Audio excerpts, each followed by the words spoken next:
আসসালামু আলাইকুম রহমতুল্লাহ। As a মুসলিম আমাদেরকে বিশ্বাস করতেই হবে যে জিন জাতি বলে একটা জাতি আছে। ব্ল্যাক ম্যাজিকের প্রভাব মানুষের উপর পড়ে এবং বদ নজর আরও ভালো মতো মানুষের উপর প্রভাব বিস্তার করতে পারে। তো অনেককে দেখেছি হায়ার এডুকেটেড, কিন্তু তারা এই বিষয়গুলোকে ইগনোর করতে চায়, তারা এগুলোকে বিশ্বাস করতে চায় না। হ্যাঁ, তো পবিত্র কোরআন যেটাকে সার্টিফাইড করছে জিন জাতি আছে, এটাকে আপনাকে আমলে নিতেই হবে। এবং বদ নজর এটা খুব অনেক হাদিস আছে এটার বিষয়ে, ব্ল্যাক ম্যাজিকের ব্যাপারে অনেকগুলো এরকম এভিডেন্স রয়েছে।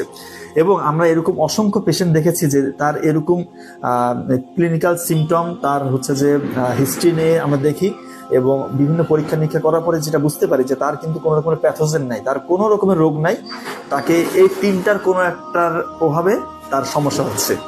সেটা হতে পারে তার জিনের প্রভাব, বদ নজর বা ব্ল্যাক ম্যাজিক।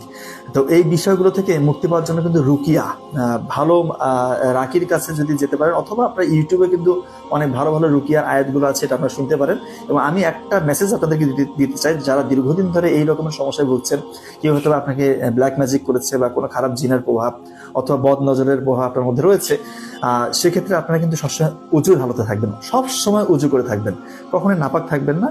আপনার উজু করবেন এবং রাতের যে আমলগুলো, স্পেশালি সূরা মুলক, আয়াতুল কুরসি, সূরা বাকারা শেষ 2 আয়াত, 3 কুল, 33 বার করে সুবহানাল্লাহ, আলহামদুলিল্লাহ, 34 বার আল্লাহু আকবার, এই যে ব্যাপারগুলো থাকে, এই ছোটখাটো আমলগুলো যদি করা যায়, করলে কিন্তু অনেকটাই আল্লাহ তাআলার কাছে যদি সাহায্য চাওয়া যায়, আল্লাহ তাআলা কিন্তু আমাদেরকে ফেরেশতা দিয়ে একটা গার্ড তৈরি করে দেয়, আমাদেরকে প্রোটেক্টেড রাখে।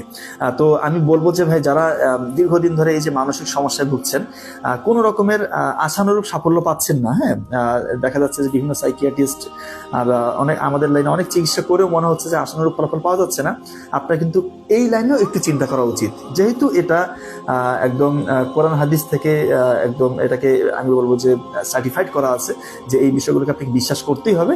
তাই এই জিনিসগুলোকে কিন্তু ইগনোর করার কোনো সুযোগ নেই। যে কারো উপর এই প্রভাবগুলো থাকতে পারে, তাতে আমরা একটু সতর্ক থাকবো। ধন্যবাদ সবাইকে। আসসালামু আলাইকুম।